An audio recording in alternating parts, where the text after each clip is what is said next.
There is a larger point, and I am confident we will win the case. We will win. We will write on the law. Governor Ron DeSantis in Lakeland today, and we asked him about the state's lawsuit to get cruises back on the water. The CDC just approved the first U.S. cruise in more than a year, setting sail a month from now out of Fort Lauderdale. But the governor's opposition to businesses requiring vaccines is making the return to cruising a little more complicated. 8 on your side political reporter Evan Donovan here now to explain. Now, this should be great news for cruise fans and for the DeSantis administration, which has fought hard for the cruise industry. But the governor's own executive order and a state law based on it that goes into effect July 1st could mean costly fines for cruise lines.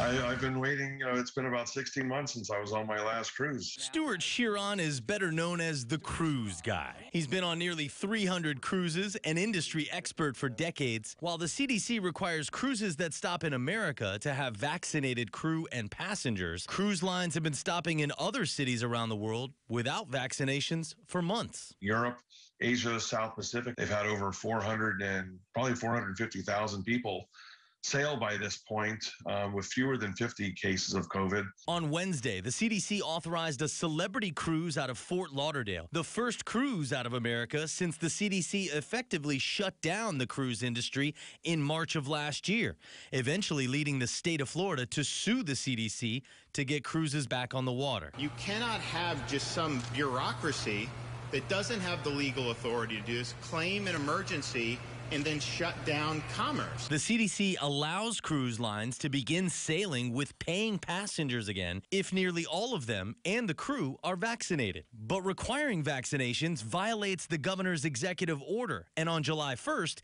it will violate a state law. The governor's office told 8 on your side cruise lines would incur a $5,000 penalty per passenger if they require vaccines. We are going to enforce Florida law.